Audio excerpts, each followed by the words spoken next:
potentially one of the most challenging approaches I've ever done after a super long flying day. So, shake it off, man. After flying 900 miles over 8 hours, including a border crossing, I faced this circling approach. 100 to go for minimums. Holy crap, that's amazing. Minimums airport in sight. Minimums. Yeah. This is gonna be rough, dude. There's like rain over the field, man. Clearly I was nervous, but I'm glad to have had this experience. Terrain, pull up.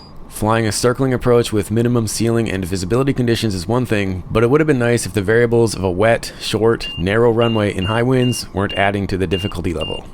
Come on, don't bounce on me, man. It took me 3 tries to get in here, and there's a lot to debrief. Too close to the end. Good God. Alright. It's rainy and wet. Just stay in the pattern. Okay, well these are officially the worst conditions I've ever flown in, but I've got to use the instrument rating to its maximum potential.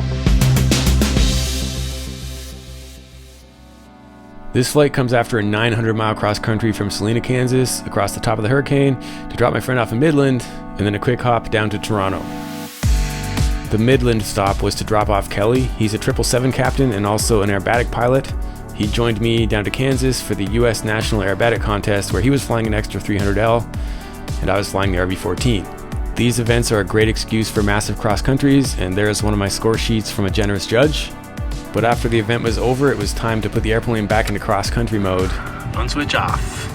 I learned a ton flying with Kelly, and it was kind of ironic that the final leg was the most challenging one when I was solo. I'd left my A30 headset hooked up in the passenger seat where Kelly was. I'd like to let passengers check out that new headset as often as possible, but in this case, I was more concerned about the wind, but that was related to the remnants of the hurricane. The whole region had very strong easterly winds. That was the biggest threat today.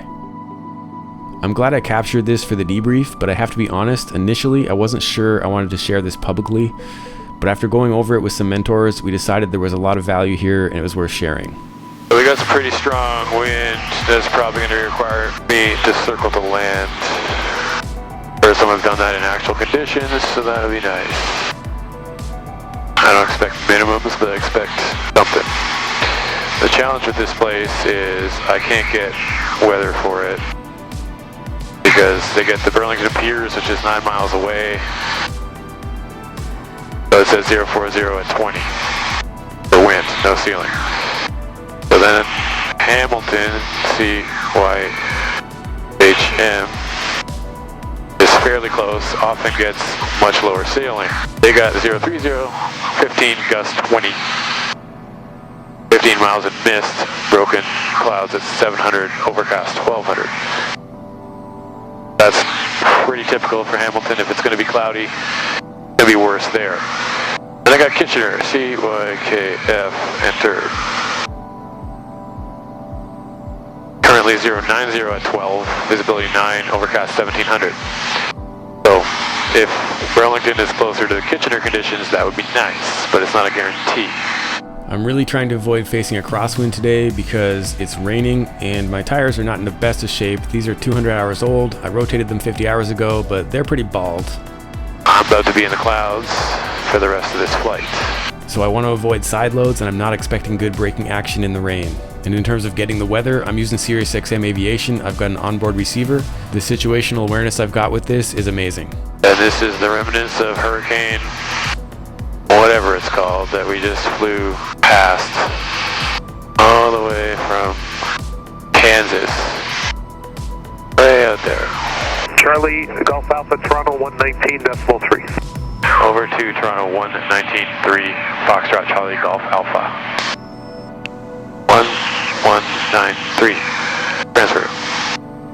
Let's go Peter heat on, even though the temperature is 14, whatever, visible moisture. Toronto hello, Foxtrot Charlie Golf Alpha, level 4000.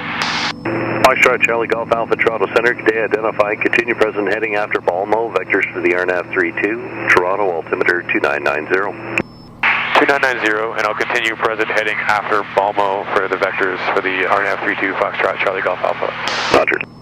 Okay, so I'm going to just... Foxtrot Kilo Charlie Alpha, contact City Center Tower 118.2. So forget. Team 2, Balmo Kilo Charlie Alpha, thanks, Phil. Good day. Okay, so So I'm in heading mode. I'm going to pass by Balmo. I'm not going to share the entire plate briefing. That could be a video in and of itself. But the main thing here is that I've never actually done a real circling approach here to minimum conditions. So that's what this is about. Circling winds are not much different than the LNAV, but I'm going to put them in anyway, 1120. One challenge about this approach is that we're often vectored at it from the west to avoid Toronto's airspace, and if you're at the minimum vectoring altitude, with Boxan being treated as a flyby waypoint, it's easy to be too high to intercept the glide path from below. Okay, the course is check out.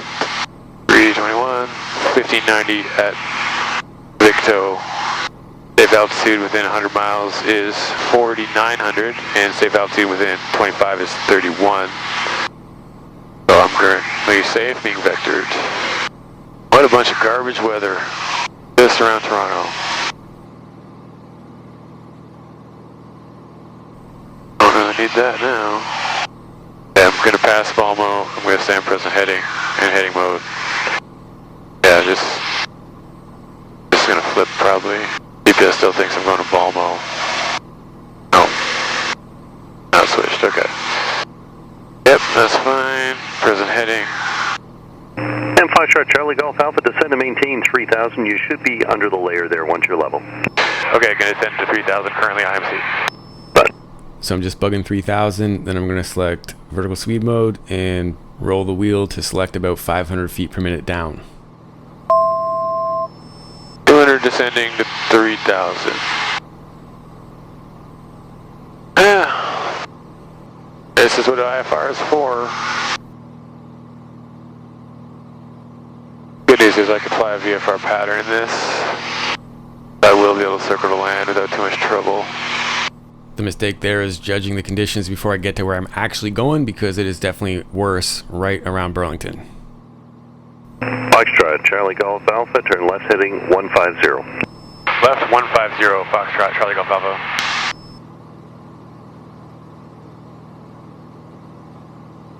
Okay, so I'm monitoring 1, ready to transmit on 2 if anybody talks on Unicom frequency.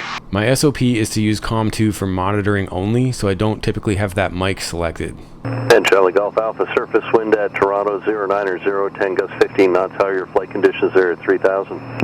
Yeah, I'm in solid IMC, but it's not bumpy at all, so I am planning to circle to land to 09 in Burlington, though, yeah. And Foxtrot Charlie Golf Alpha, how are your flight conditions at 3000? Surface wind at Toronto 09 10 gust 15. Toronto, yep. Charlie Golf Alpha is solid IMC up here, so I appreciate the wind report. I am planning to circle to land at 09 after shooting the approach into Burlington. Okay, Charlie Golf Alpha, roger, and you'll have the turn in 10 miles there for Boxon. Just maintain 3 for now. Maintain 3000, Foxtrot Charlie Golf Alpha. I love getting punished immediately for breaking an SOP, but anyway. I just transmit on Burlington. Burlington Unicom, call Foxtrot Charlie Golf Alpha. Nobody's probably there. I was really hoping to find somebody on the ground at Burlington, but that wasn't going to happen, so I was definitely on my own here. Let's gas. Touch the close tank anyway. So the threat here is that it doesn't intercept the Boxan if I'm too high. Fox Charlie Golf Alpha, turn left to a heading of 120. Left 120, Foxtrot Charlie Golf Alpha.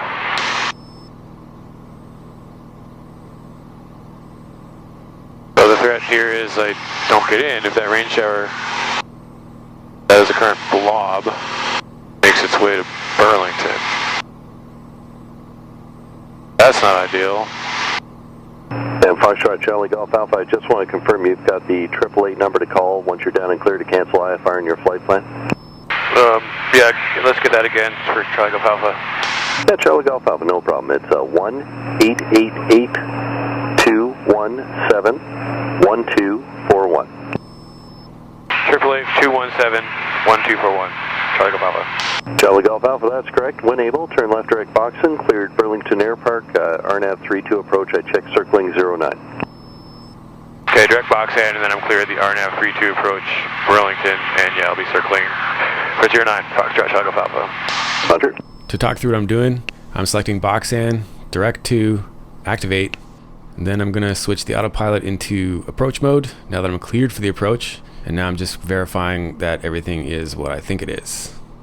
Burlington traffic, Foxtrot Charlie Golf Alpha is 5 minutes from commencing the RNAV 32 via box and planning to circle for 09, full stop Burlington. Anybody on the ground, pyre up for the winds would be appreciated. It's worth mentioning I don't entirely trust the windsock at this airport. That particular one has been jammed and not rotating properly for years. Vertical track. And then to review what I'm doing here, the autopilot is in approach mode, cleared to descend, but I'm at 3,000. I'm not quite at box end yet, and I'm going to force it down to begin the descent toward 2,800 to be sure that it makes the turn and intercepts the glide path. Dashboard 2945, contact terminal now, 128.8. 28, good night, dashboard 2945. I'm not going to talk to him anymore. And watch the glide path come alive. We're just below it, so that'll work. Oh boy. I'm just above it. I meant to say the glide path is just above me. So now that I'm about to descend, it's a quick check to make sure I'm at 100 knots. 1 notch of flaps comes out. And when the turn is complete, sink the heading bug. Burlington traffic, Foxtrot Charlie Golf Alpha 10 mile final 32, planning to circle to land 09 Burlington. Okay, we caught it. It was a good thing I kind of started that descent before the turn. 2,700 for 1120. Coming overhead is going to put me over the field to join the mid. Left downwind for 09. Okay, bug D missed is 26. On speed, on profile, LNAV plus V. Disregard.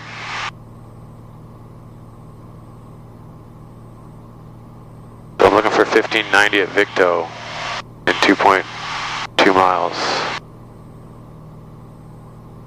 The Victo is 3 mile final. Ground contact 2200. So 1,000 to go for minimums. Ground contact, good. Victo in 1.8. Profile's good, speed is good. Gas undercarriage mixture props, switches, I'm secure, uncontrolled airport, breaking out, but crap viz. Runway's gonna be wet, wind is high, crabbing pretty good here. Alright, Victo in 0.8 miles. Looking for 1590.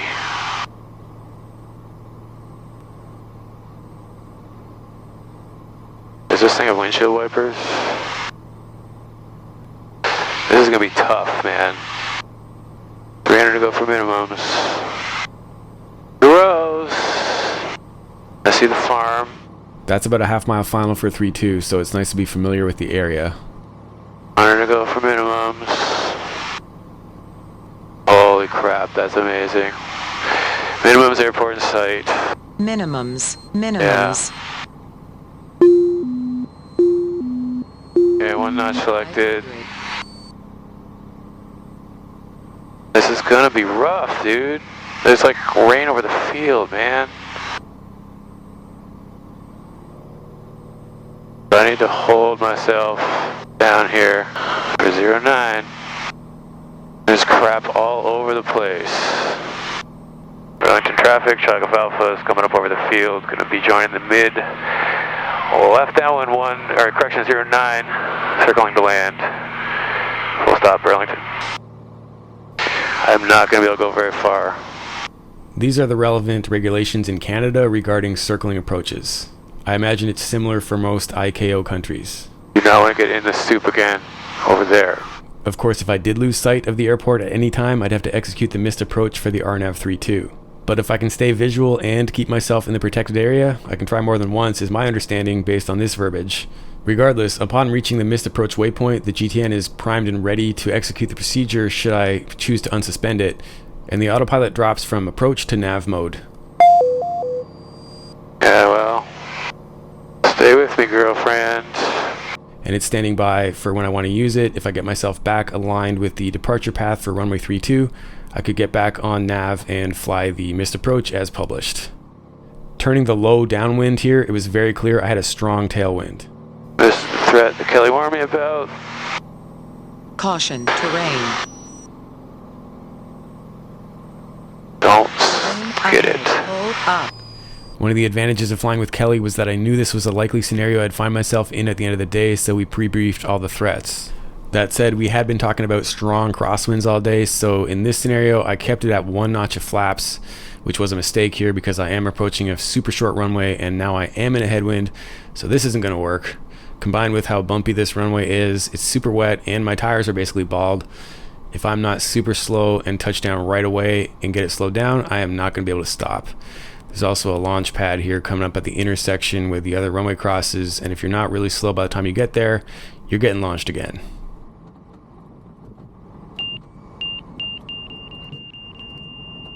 Too close to the end. Good God. Debriefing this, it's clear that I was way late reacting to that. Alright. It's rainy and wet. Just stay in the pattern. It would have been real easy to be a statistic there. Gotta get slower. Once the tail was down, I was blind and it was tempting to just hammer the brakes and hope for the best. One notch is still out.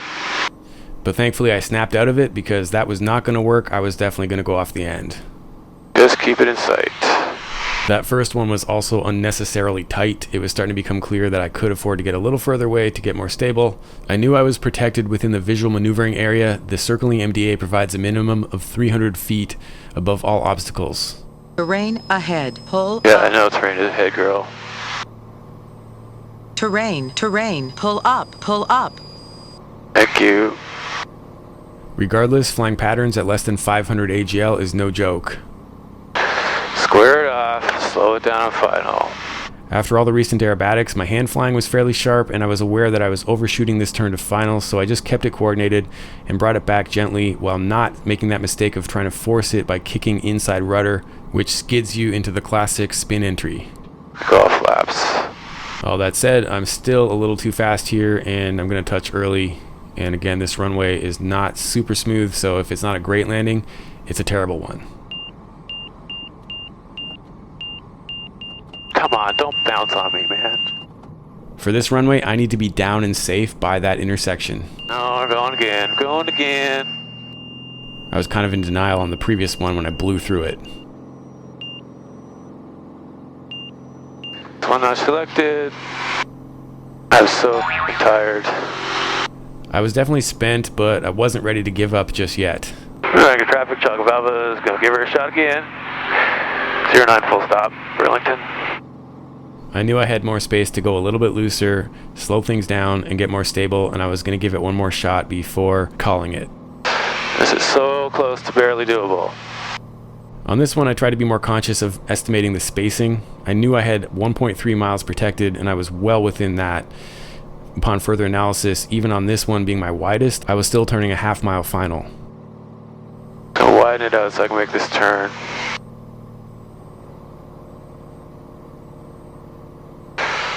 Full flaps this time, longer.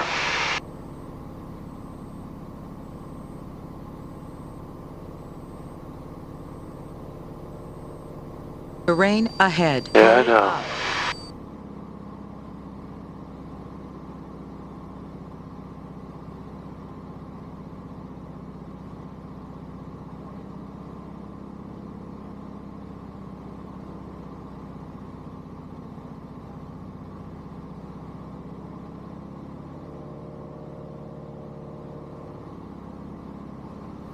Stay coordinated.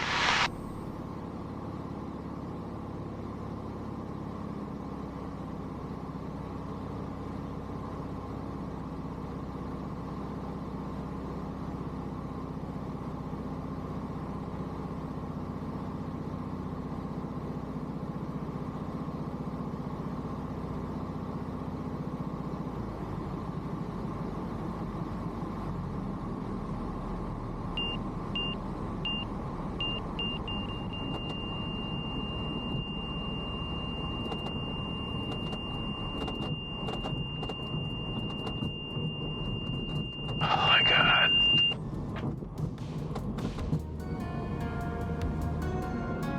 Yeah. So I'm definitely open to feedback and conversation in the comments. I know I pushed it a little bit in this one. Yeah. An insight that I got from my longtime mentor, Dennis, Alright. is that when you're nervous, tense, or tired, your flying skills suffer, and you can often forget something or fly too fast or stiffen up, and it's important to remind yourself of that. Burlington traffic, Chuck of Alpha, down clear, runways Burlington. That was brutal. Alright, lean for taxi, fuel pumps off, flaps are up. Wind is not as bad as advertised. It's just part of the problem. I flew a lot of big trips this season and captured some really great IFR content, so more of this stuff is coming soon.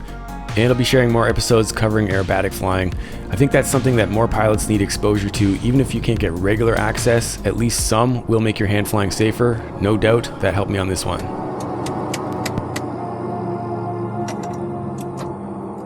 So until the next one, keep your flight chops sharp. Hey there, how you doing? Just want to report Foxtrot Charlie Golf Alpha down and safe in Burlington. Thank you. Oh. Wow. Yeah. That was all of it.